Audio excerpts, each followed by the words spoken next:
राम और श्याम अच्छे दोस्त थे। कुछ समय पहले ही दोनों के पिता का ट्रांसफर एक अच्छे शहर में हुआ था। दोनों के पिता बैंक में जॉब करते थे। दोनों का परिवार एक ही कॉलोनी में रहता था। दोनों का शहर में अच्छे स्कूल में एडमिशन हो गया था। राम और श्याम दोनों दोस्त थे, लेकिन दोनों की आदतों में बहुत बड़ा अंतर था। राम अपनी पढ़ाई को लेकर बहुत सीरियस था, इसलिए वह पढ़ाई करने में बहुत ध्यान देता। वह स्कूल में से अपने घर आता और घर के कार्यों में हेल्प भी करता। उसके चाचा जी एक अच्छे बिजनेसमैन थे। राम को बिजनेस में बहुत रुचि थी, तो वह कभी कभी अपने चाचा जी के साथ उनके बिजनेस और बिजनेस एक्टिविटीज को देखता था, ताकि बिजनेस के बारे में कुछ सीख सके। लेकिन श्याम को पढ़ाई में बहुत कम रुचि थी। उसका स्कूल से आने के बाद बाकी दिन खेलने और दोस्तों के साथ गपशप करने और खाली बैठने में ही बीतता था।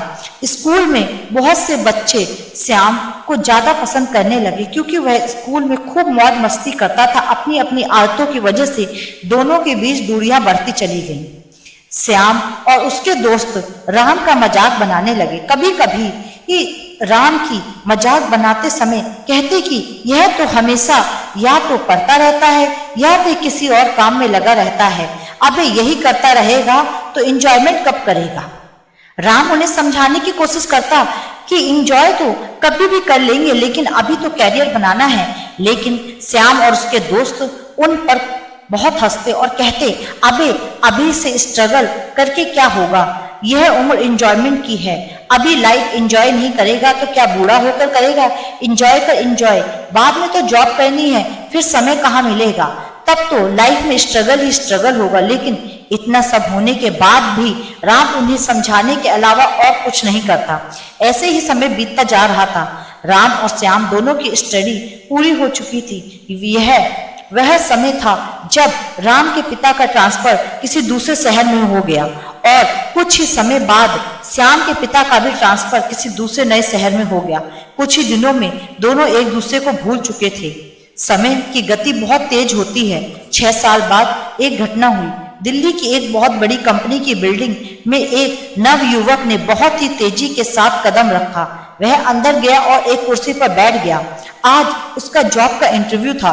जैसे ही उसे बुलाया गया, वह तुरंत उठा और इंटरव्यू रूम में चला गया। रूम में प्रवेश करते ही उसके कदम अचानक से थम गए। वह चौंक गया। उसके सामने लगभग 10 लोग बैठे थे। ठीक बीच में एक लाल कुर्सी पर सफेद कोट पहने हुए एक बहुत ही इंप्रेसिव पर्सन बैठा था। इस सफेद कोट को पहने हुए बंदे को देखते हुए नवयुवक स्वर में बोला, राम, तुम यहाँ क्या कर रहे हो? क्या इंटरव्यू देने आए हो? राम, जो कि सफेद कोट पहने हुए बैठा था, वह बोला, ओह, तुम श्याम हो ना, इंटरव्यू देने आए? नवयुवक बोला, हाँ, मैं श्याम हूँ, यहाँ इस कंपनी में जॉब के लिए इंटरव्यू देने आया हूँ। तुम यहाँ कैसे? राम बोला, नहीं, मैं इंटरव्यू देने नहीं आया हूँ, बल्कि इंटरव्यू लेने आया हूँ, क्योंकि मैं इस कंपनी का मालिक हूँ। श्याम की नजरें तुरंत झुक गई। माहौल शांत हो गया। वह मन ही मन सोचने लगा कि मैं जिसका मजाक बनाता था, वह आज इतनी बड़ी कंपनी का मालिक कैसे बन गया। अब राम ने श्याम को देखकर कहा कि अगर तुम इंटरव्यू के लिए आए हो तो हमारे बोर्ड के लोग तुम्हारा इंटरव्यू जरूर लेंगे।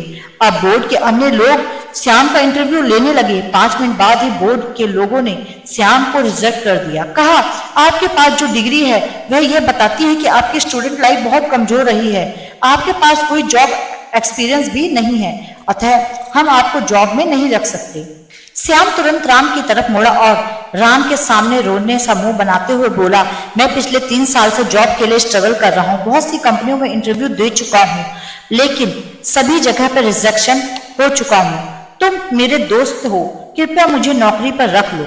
राम ने कुछ देर सोचा और बोला, मेरी कंपनी की सफलता का राज यह है कि मेरे यहाँ जॉब करने वाले काबिल लोग हैं, जो एक दूसरे के काम को मोटिवेट होकर और भी ज्यादा काम करते हैं। मैं नहीं चाहता कि उनके बीच कोई ऐसा व्यक्ति पहुंचे जो उन्हें खाली बैठने और मौज मस्ती करने के लिए प्रेरित करे।